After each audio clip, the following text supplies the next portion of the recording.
Okay, so today we're going to talk about kings and queens of the Enlightenment.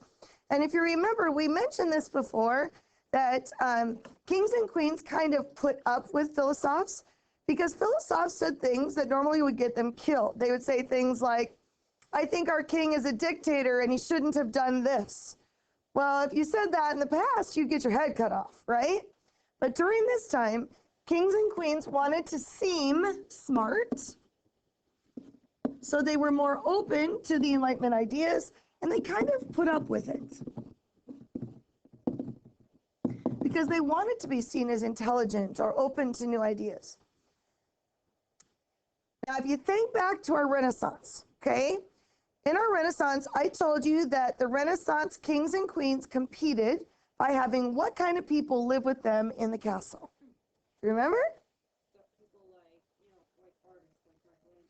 Yep.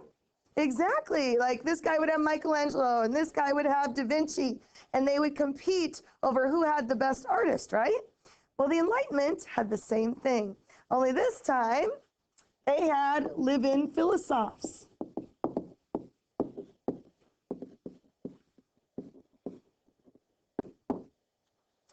So they might have someone like Voltaire living with them, or Diderot or Descartes, and they would brag about having this person in their house. Now, the philosophers didn't mind a whole lot. Why do you think they liked living in that castle? What would be the benefit? Yeah, good life. It's free. Now, it's even more than that. Think about it. More than the food. Okay, what are they spouting out of their mouth all the time? Emily? What are they saying all the time? Smart stuff, beliefs, right? So what do they hope about those beliefs? Exactly. They're hoping their beliefs will become law. So they actually like that fact. They want their beliefs to become law. That's ultimately the goal, that if they whisper in the king's ear long enough, it will change their belief system so that they pass it as a law. Good.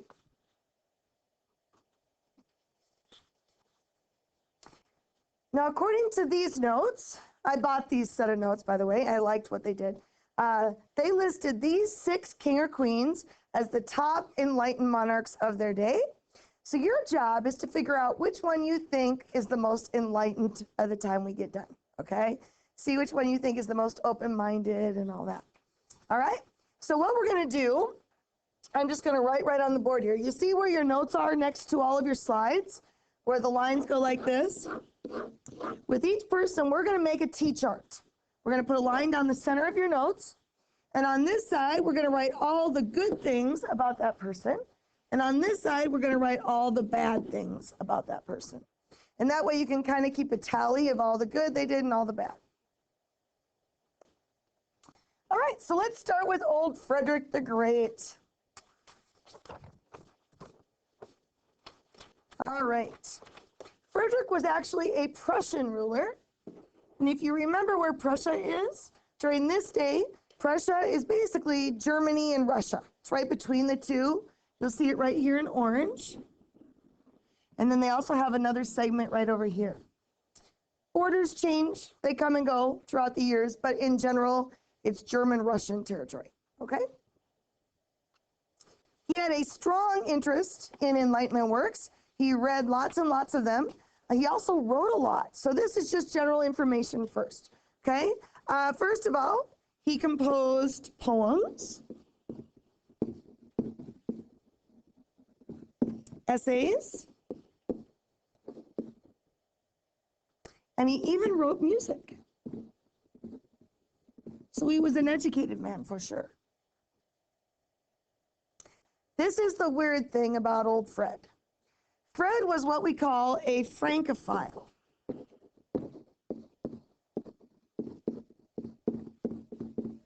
One of your vocab words. A Francophile. F-R-A-N-C-O-P-H-I-L-E.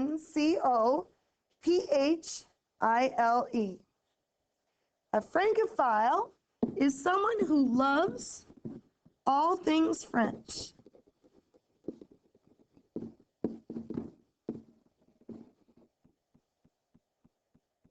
In Prussia, they spoke German. But what did this guy do? He spoke French. He wrote in French. He wore French clothing. He ate French food. It'd be like a Star Trek fan, a Trekkie. You ever seen Trekkies dress up like their main character, you know, that kind of thing? Oh my goodness. Huge fan of France, and yet he lived in basically a German territory. So kind of a funny guy in that way. He greatly admired Voltaire, so much so that he actually had him live with him for 2 years in his home. So Voltaire influenced a lot of the things that Frederick did.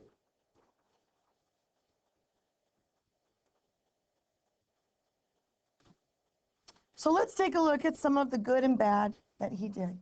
His goal was to make Prussia a more modern state. Just like, remember when Russia and Peter the Great wanted to make them more like the rest of Europe? Prussia was the same way. They were kind of outdated, and he wanted to make them more modern. So he passed a lot of reforms. Now, I have found in the past that some people don't know what the word reform means. So what does reform mean? I am a reformed alcoholic. Ms. Schaefer, what do you think that means? I'm a reformed alcoholic.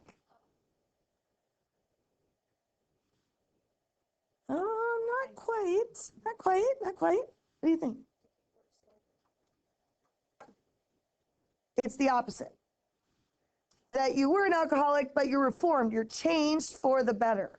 So reform means to make a change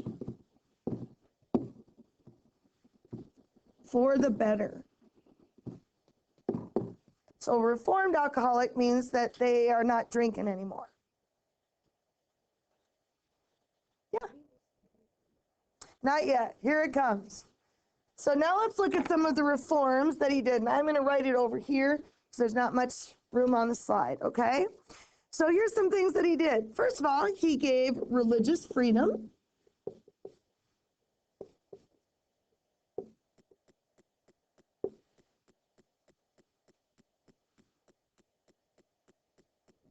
He improved education. And again, remember to abbreviate whenever you can.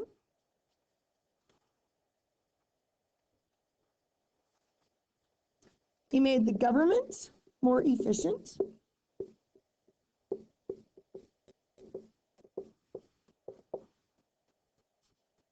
It ran more smoothly, that's what that means. Government's more efficient. He simplified laws.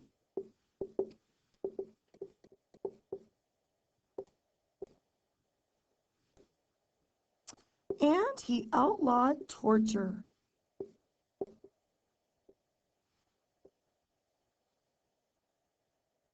It would be considered unenlightened to torture someone when you should be giving them, you know, a fair trial, all that kind of stuff in court. So they would see that as unenlightened. Now, just like any other of these leaders, they all have their weaknesses because they are still kings and queens, right?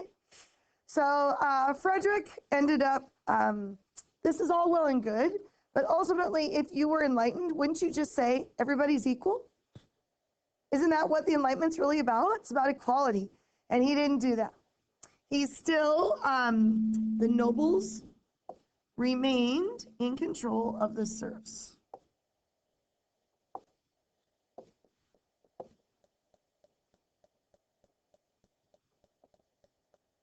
So his belief system only went so far.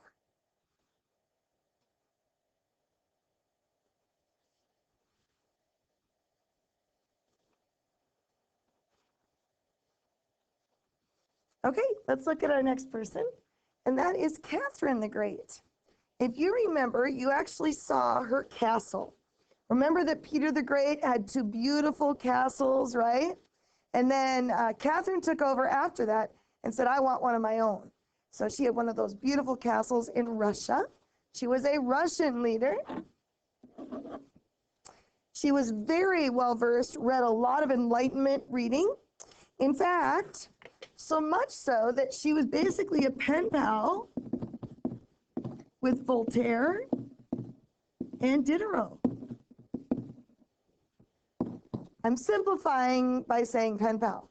But they would write letters back and forth, and she would say to Voltaire, what do you think I should do about this law or this issue? So they really did influence the decisions that she made. Kind of cool. Again, her goal was to westernize Russia.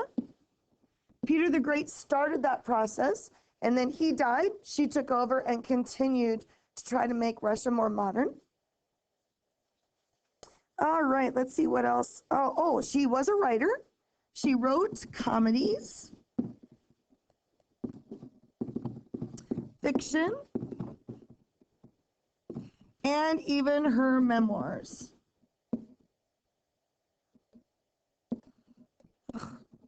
There we go.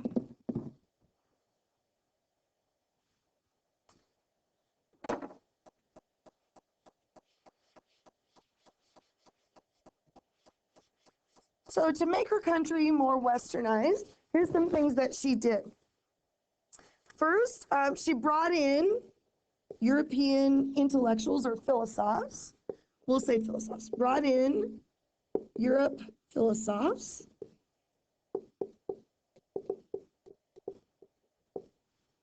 As speakers to challenge people a little bit.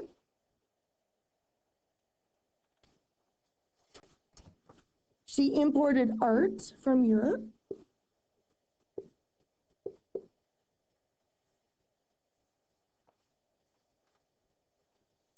She got foreign investors in her country.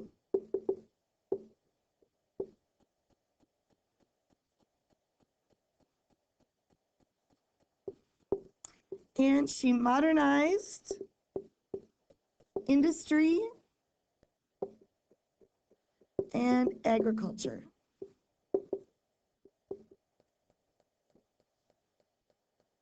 Factories are starting to spring up all over Europe. And so they're starting to find new inventions that help us automate that process instead of one person building a whole thing by themselves.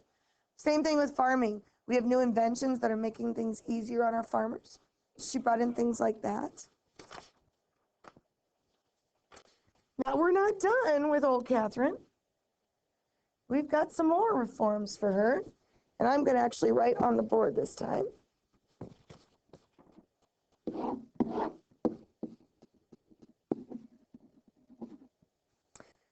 Okay, she completely, what should I say, overhauled the legal code.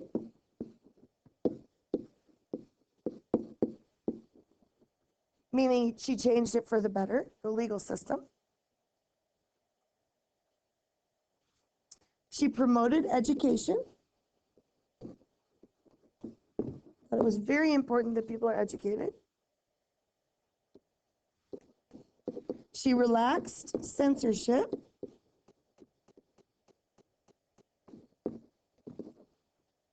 What does it mean to censor something? I bet you see it in some of your music when you listen to the radio. What do? They bleep it out the bad words. That's censoring, right? But it can even go as big as censoring a whole book, that you can't read this book because I won't allow it, or we won't let you listen to a certain band because I won't allow it. So she started opening up her mind a little bit to more writing in particular, allowed them to read some books that maybe were censored before. So that was a step in the right direction. And she restricted torture. I guess to only the really bad people or something, I don't know. She restricted torture.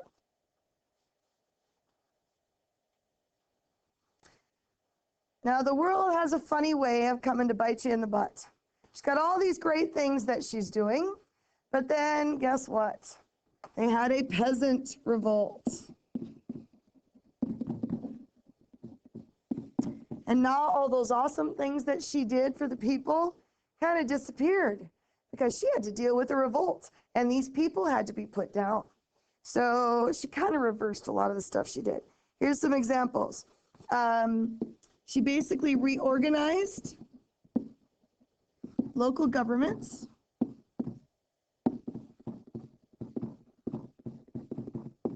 To control peasants.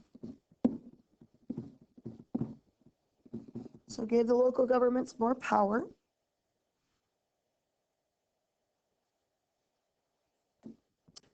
She gave nobles control over the serfs, and I mean absolute control over the serfs.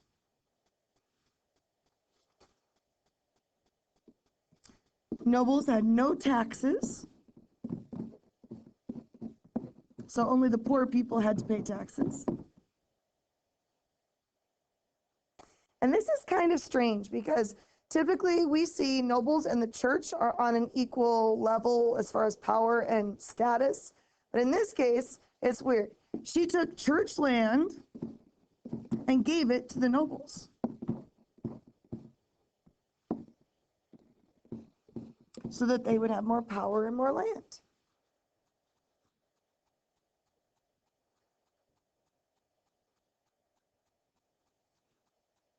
So just like Frederick, her belief system only went so far, right? Okay, let's look at Maria Theresa. Now, if you remember, this lady was in our movie, Marie Antoinette. She was the Queen of Austria. Does anybody remember who was she in the movie? She was, good job. She was Marie Antoinette's mother.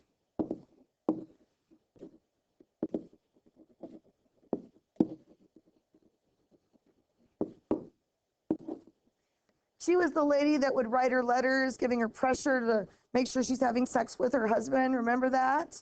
And then during the movie, she dies, and her son James takes over. You remember that? This is that lady.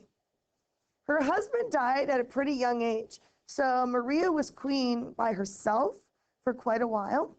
And she did do some good things. Here are some things that she did. First of all, she streamlined the government, made it more efficient, and she reduced the power of nobles over serfs.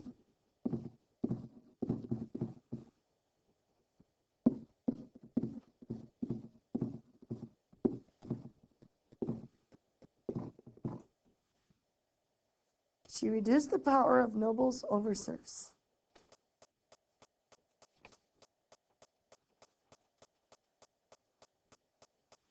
Now, her son is more well known for reforms, but remember that she greatly influenced him because they co-ruled for about 15 years, and then he kind of carried on what she believed.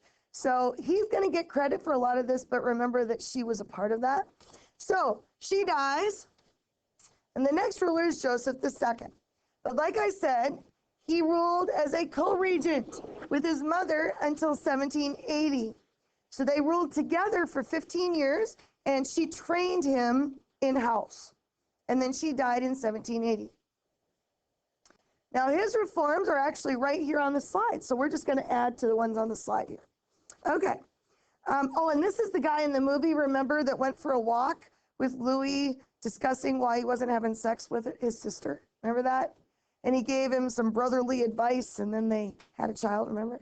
This is that guy. Okay. So the first thing Joseph did is he gave religious freedom to Protestants and Jews.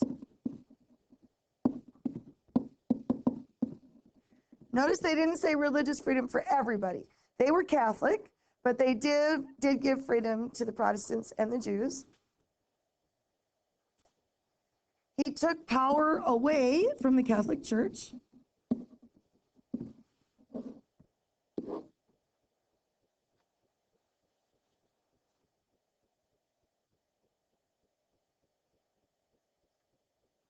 And here's the really big one. He abolished serfdom. Serfs were the people that worked in your fields, worked in your castle. They were the servants. It would be like getting rid of slavery in the United States. He got rid of all slavery, basically. Now, I want you to imagine that you're a noble. Remember I told you the nobles had that white skin because they never went outside, right? Because they wanted to show that they didn't have to do any manual labor. They'd never worked a day in their life. And then imagine that a king frees everybody that works for you. You have a whole farm to run and a whole house to run. How do you think you would feel about this new law? Oh, yeah. I'd be furious. And that's exactly what happened. They hated him. Oh my gosh. The nobles hated him for this. And this is going to sound really weird, but the peasants did too. Here's why. It all sounds great that he said, you're free now, but he didn't set up a system to help them. So, okay, I'm free from my servanthood for this castle, but I don't have a house to live in. I don't have any income, and no one's going to hire me because I'm a peasant. So they were starving to death. So they actually preferred the old ways because at least there was some consistency and there was food and maybe a roof over your head. So in the end, they did not like it. Now you'll notice he only ruled by himself for 10 years. So as soon as he died, guess what the people did? They went back to the old ways. So after he died, they went back to the old ways. But he tried. He tried. You got to give him that.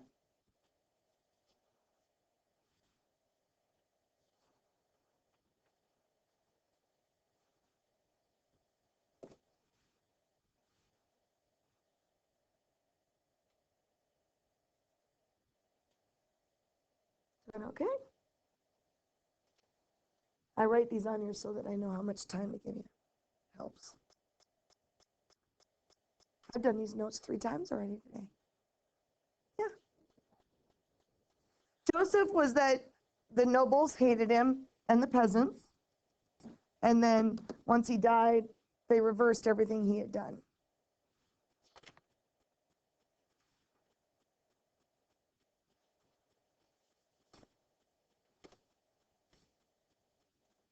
Okay, let's look at our next leader. This is Gustav III. He was a Swedish ruler. Oh my goodness. We never hear about Sweden. How many of you are Swedish in here? The Bork? Oh yes, we're Swedish, right? So it's kind of nice to hear some Swedish history. Gustav was very much an Enlightenment thinker. He read tons of stuff on the Enlightenment. He also wrote quite a bit as well. He wrote plays and essays.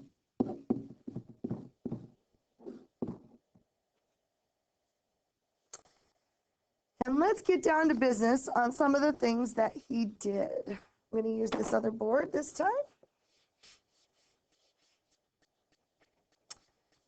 Okay, first of all, he gave freedom of the press. So they could print whatever they wanted in the newspaper. And let's add to that freedom of press and religion. So they could worship any way that they wanted. He abolished torture. No more of that.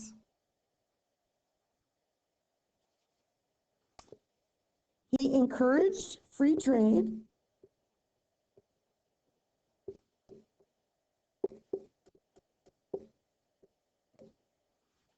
He wanted them to trade not only in their country, but outside of their country's borders, because the more they traded with outside countries, the more world influence they would have, and that would make you more enlightened and more open to new ideas. So to do that kind of open free trading, he basically removed export tolls.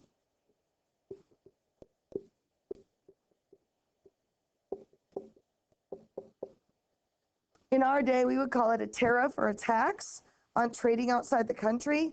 In this case, he got rid of all of those taxes so that you could trade as much as possible.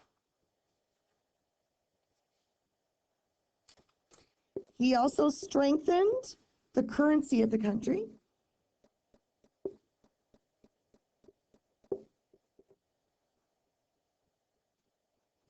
And he even invented a national costume that you see right here that everybody had to have. And they all wore this beautiful light blue suit.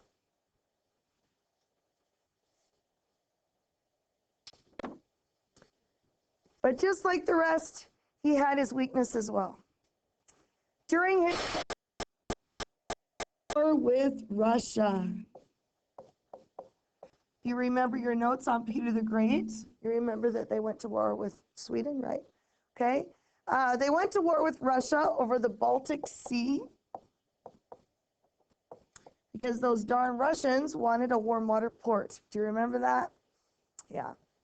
So that's the war we're talking about. Well, here's the deal.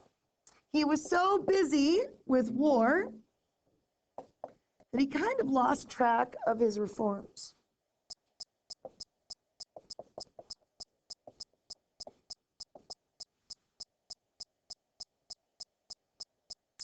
So he wasn't aware of what was really happening at home on his home front, and for good reason.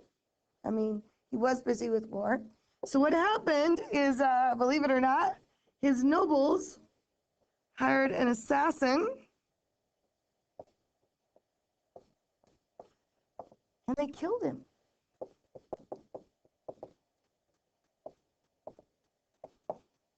The assassin shot him in the back, and he died a few weeks later. So the nobles obviously were infuriated with the things that he was doing. And again, as soon as he died, what did they do? They went to the old ways again, right? After he died, they went back to the old ways. But like we said, sometimes it takes one or two people, a martyr maybe, to get through to the general common good, so they realize that this is something worth doing. So he tried. Our last leader, I have to tell you, when I saw this on our notes, it made me laugh. Because isn't Napoleon known as a dictator? Like a total dictator. So to see him as an enlightened leader is kind of weird. But when you see the things he did, you'll understand why they listed him in this top 6. But you'll have to decide if you think he's truly enlightened or not.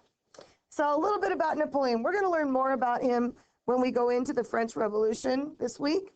But I'll just give you some basics here. First of all, he was very well known for his military prowess, right? He was a soldier by the time he was 16 years old. Is that some of you in here? So you'd already be fighting for your country at this age, okay? He was an officer, I think, by the time he was 18 or 19. So he was very, very good. In fact, there are stories that when he went to elementary school, they went to school right next to a military academy, and he would take his homemade sack lunches, and he would trade through the fence for the soldiers' lunch, because the soldiers got rations. You know how soldiers get like canned food when they're in Iraq? He would rather eat ration food than his regular food because he wanted to be a soldier so bad. So he started by practicing when he was like 6 or 7 years old by eating soldiers' food. So he loved that kind of stuff. Now, he wasn't the kind of guy that sat and read Enlightenment stuff. No, he was an action kind of guy. He is known, of course, for coming to power in a coup d'etat. One of your vocab words looks like coup d'etat. C-O-U-P D-E-T-A-T. It's pronounced coup d'etat. A coup d'etat is basically overthrowing the government.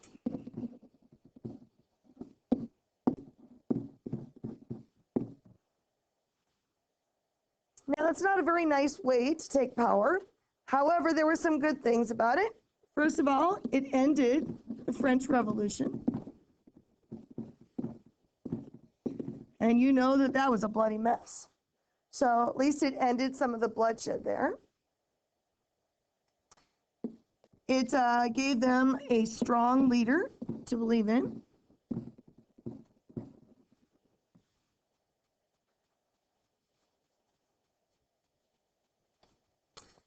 By the way, he crowned himself emperor.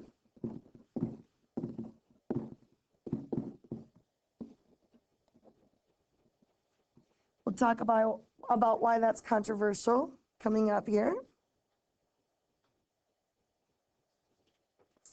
So let's take a look at some of the things that he did. Because obviously he wasn't reading Voltaire, but he did have some reforms that were rather interesting. All right, so I'm going to do my good and bad chart right here. The first thing he did was called the Lyces system. Another vocab word, Lycees. The Lyces was the first public education system in France.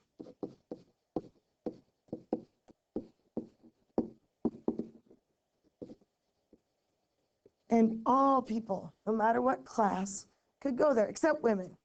We didn't count yet. Remember Olympia de Gouges is fighting for our cause right now? Actually, she died already, but you know what I mean. They're fighting, we're just not there yet. But any guy, no matter the class, could be educated there. Now, what's cool about the Lycée system is not only would you be educated there, but if you were educated at the Lycées, you were qualified for government jobs.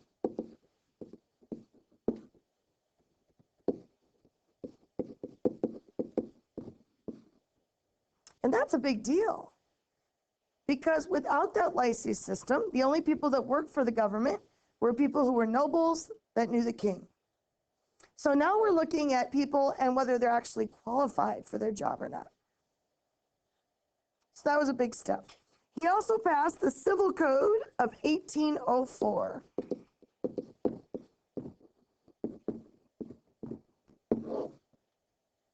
The Civil Code did two really good things. First of all, it guaranteed all men equal, no matter what class. And number two, it guaranteed all men the right to wealth and property. So for the first time, I, as a French serf, could actually own land. It's a big deal. The Civil Code did some bad things, however. It restricted freedom of speech and press.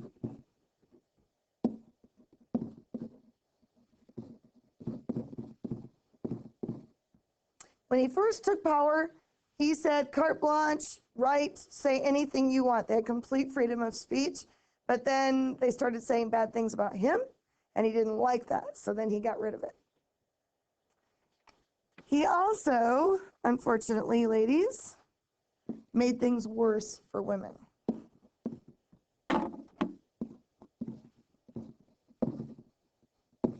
He was not a fan of women's rights, so he actually made it tougher. So for example, if I'm married to my husband and I cheat on my husband, he has every right to take everything from me and leave me.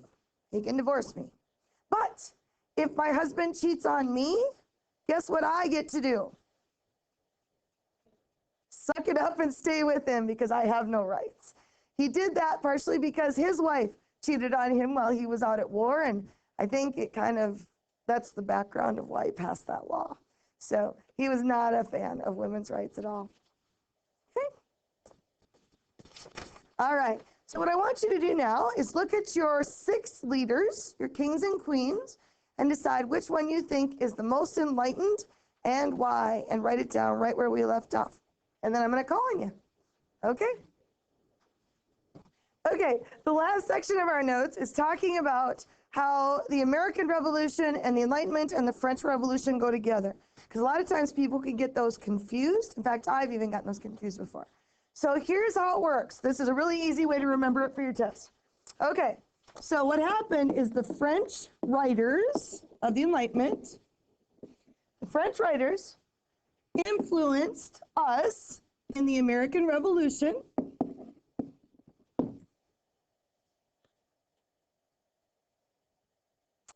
And the American Revolution influenced the French Revolution. It goes in that order.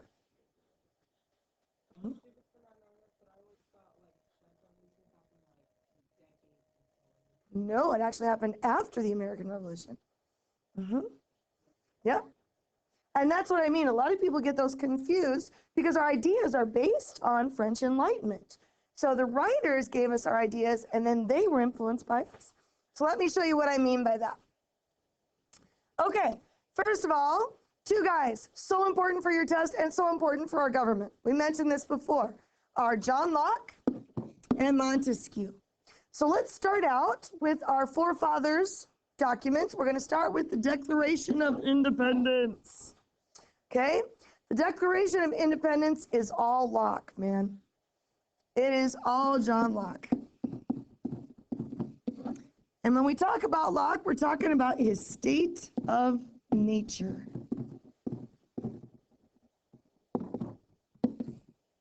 And if you remember, Locke's state of nature said that the government's number one job was to do what? Protect our property.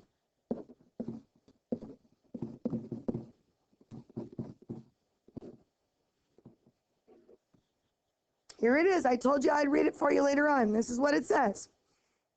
It says, we hold these truths to be self-evident, that all men are created equal. And then here's the part we're talking about, that they are endowed by their Creator with certain unalienable rights, that among these are life, liberty, and the pursuit of happiness. You've heard that before. That's what he's talking about. He's talking about our property. We are guaranteed the right to our property, whether it's land, whether it's our rights, whether it's our family. We're guaranteed that. And the number two thing Locke said in his state of nature, if the government didn't do it, we could overthrow them. Very good.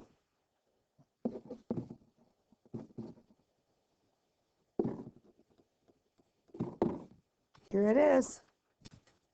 In our Declaration of Independence, it says, when a long train of abuses and usurpations evinces a design to reduce the people under absolute despotism, under absolute despair, it is their right, it is their duty to throw off such government and to provide new guards for their future security. He said if we're under despair because of our leader, it is our duty to overthrow them. That's in the Declaration, okay? So Locke goes with the Declaration. We got to remember these for our test. So Locke goes with the Declaration. Now the Constitution is all Montesquieu, baby.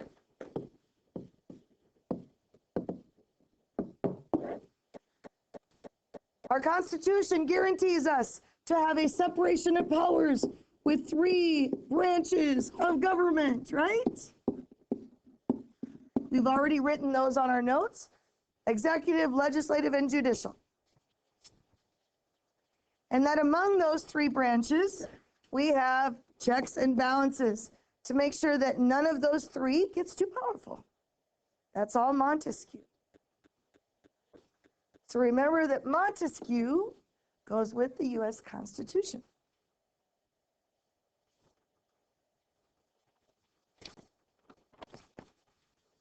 All right, so now let's take a look at how the French and the American Revolution kind of go together. All right, so we rebel against England in the American Revolution.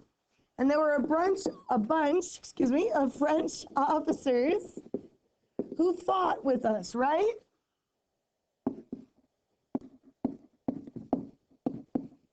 You've seen the movie The Patriot. Do you remember the French guy that kind of hung out around with their group? Yeah, we had Frenchmen that hung around with us, officers. And they were greatly influenced by our beliefs and by our laws, basically the documents we passed at the end of our revolution, by the Declaration of Independence and the U.S. Constitution. Does anybody remember what year we got our independence from England? Close. What did you say, Ryan? Nope. 76, yeah. 1776 was when the American Revolution was over. Okay? All right. Well, then they go back home. The Frenchmen go back home after we have our independence. 1789, we have Louis and Marie in power, right? Over in France. We saw the movie, right? And there's quite a few things that they did, but we'll just give you a couple here. We're going to go into more detail later this week. But first of all, they passed a huge tax increase. The French did not tax the wealthy. They only taxed basically the poor people. And they couldn't afford the taxes anyway. So they went in the hole.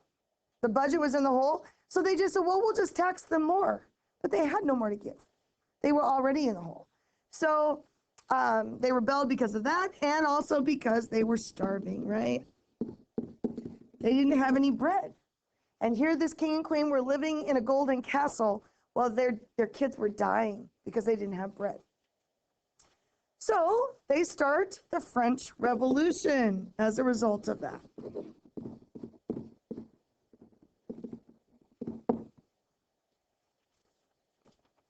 They cut off the king and queen's head, right? And then they write the Declaration of the Rights of Man. This is equivalent to our Declaration of Independence, if you remember.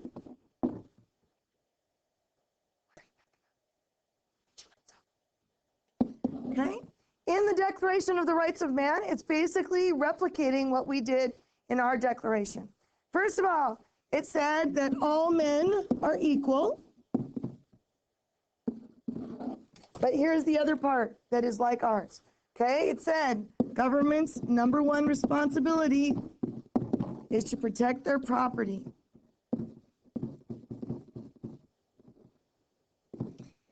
And this is how they worded it. They said,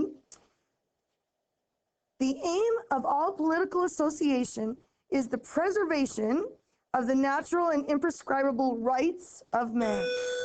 These are liberty, property, and security. Okay, we'll finish up on Wednesday, and then you'll present your poems. Okay, coming right back at you here. So remember, number 2, government's number one job is to protect the property. And they say this in the French Declaration of the Rights of Man when they say, the aim of all political associations is the preservation of the natural and imprescriptible rights of man. These rights are liberty, property, security, and resistance to oppression. So again, they're talking about protecting property, whether it is your rights, your liberty, your family, your job, your home, okay? And I bet you can guess what the third thing is. If you look back at our declaration, yep, you're right. The next step is it says that if the government does not do this, you have the right to overthrow the government. And they should know this well in France. I mean, they've just overthrown their leaders. So it's written here by saying, the principle of all sovereignty resides essentially in the nation, in the people.